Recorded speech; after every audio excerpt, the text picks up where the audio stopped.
Здраво на сите, јас сум Блажи Јосиповски, претседател на Ајде Македонија, координатор на мрежата Сите Сити. Денеска го проследувате настанот кој што всушност сакаме да им одадеме награди, признание на сите наши поддржувачи волонтери, кои што возможија всушност да се воспостави првиот систем за донирање на вишо храна во Македонија. Овој систем дојде како потреба, бидејќи идентификуваме повеќе од 460.000 граѓани во Македонија кои не може да ги имаат сите оброци во текот на денот, а од друга страна стотици илјади тони на храна се фрла поради различни причини, дел се земјоделски вишоци кои не може да се продадат, но дел се од домаќинствата и другите бизнис субјекти кои што до сега нема можност каде и на кого да му ја дадат оваа храна. Оваа мрежа се воспостави во повеќе од 10 градови, функционираше и обезбеди 210.000 оброци кои што наместо да се фрлат, завршија кај 3300 граѓани кои што имаат сериозна потреба од ова.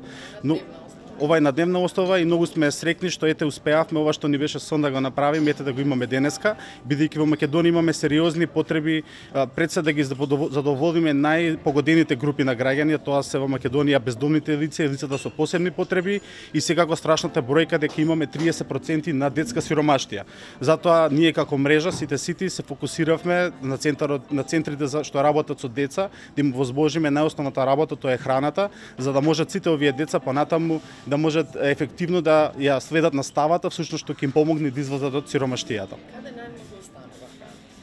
Најмногу храна има кај земјоделските вишоци, тоа е бидејќи Македонија од секогаш била проектирана како земја која што треба да задоволува 20 милионски пазар со стотици илјади тони на храна, но тој веќе пазар не постои, така што секоја година не имаме проблем со каде да се извези да се продадат овошјите и зеленчуците.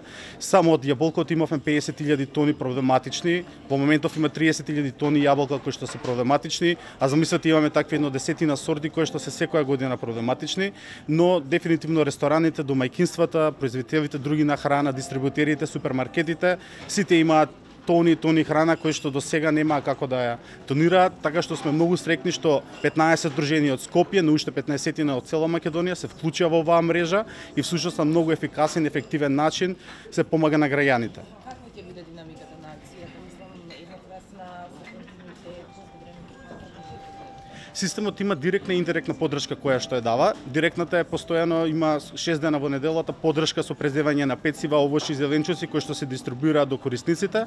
Дополнително има индиректна, ова се јавува од време на време и таа се дистрибуира во форма на пакети, оброци сготвени така натаму. До сега функционираше со поддршка на швајцарската амбасада и тоа што всушност го добивме како резултати, всушност можевме сега да го добивме шанс од Фондот за иновации од Министерство за труд и социјална политика да го пилотираме со 3 модели и се надеваме дека ова може понатаму да прерасне во една сериозна програма која што ќе ги помага социјално загрозените во Македонија.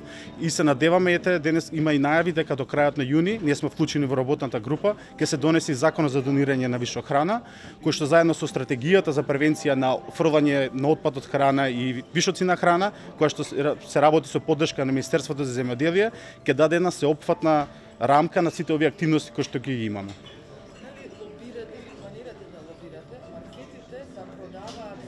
Попладне и навечер од тие продукти што им изминува рокот, но не е истречен, да ја продаваат многу ефтино. Тоа е пракса во западните земји, но овде не е. Во Македонија маркетите, можам да кажам, се наоѓаат во многу поволна позиција, која добро ја искористуваат. Буквално се што не име буквално гајаве дали после рок или пред рок ќе фрлат некоја храна, бидејќи сите средства добавувачите им ги враќаат, така што ти имаат најмала одговорност и се однесуваат многу неодговорно. Искрено сметаме дека државата тука треба да превземе мерки за да се надмине овој проблем, бидејќи супермаркетите изфрлаат големи количества на храна и сметаме дека Македонија треба да го следи примерот на Франција, каде што супермаркетите се ставаат одговорни во целиот ланец на дистрибуција на храна. На крајот од денот таму храната се продава 90% намалена и тогаш нема да ви треба целата таа мрежа на доброволци, луѓето сами ќе можат да се земат. Да, дополнително со тоа, да. Океј, фала многу. Фали на вас многу.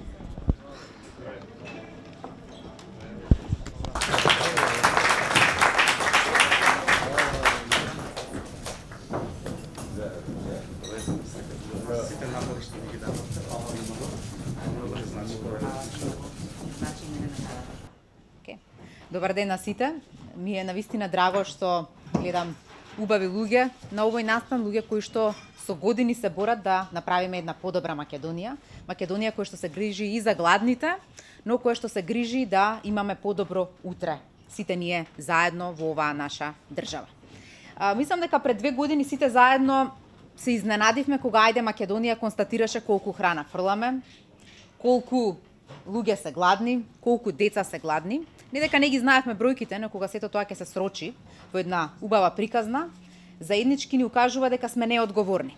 Но за само 2 години постигнавме да денеска разговараме сите ние заедно за решенија и тоа како во иднина треба да имаме помалку гладни луѓе во нашата држава, помалку гладни деца, но и помалку отпад, што значи за сите нас подобра држава.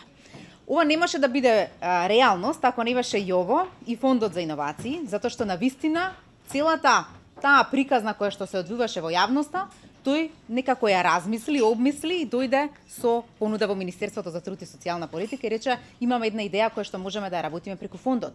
И во тој момент овие две институции кои што одлично се работуваат и на други полиња, кои иницираат целиот овој процес, за понатаму да ги вклучиме сите граѓански организации, сите заинтересирани и да добиеме една апликација во фондот која што денеска имаат можност Ајде Македонија со останатите да ја имплементираат. И јас како министерка за труд, но секако и владата на Република Македонија со сите институции очекува да тој модел ги даде своите резултати и сите да процениме заедно дали истиот тој модел може да биде системското решение или ќе треба да го прошириме и да го надградиме со законска регулатива и со вклучување на Министерството за земјоделие и нивните стратегии и со тоа да постигнеме еден систем врзан кој што од една страна ќе превенира отпад, но од друга страна и ќе ги храни нашите граѓани кои што денеска се гладни. Јас посакувам успех на сите нас заедно и да во наредната година, во 2020 година, веќе го имаме системското решение на кое што ќе бидеме заеднички горди. Благодарам.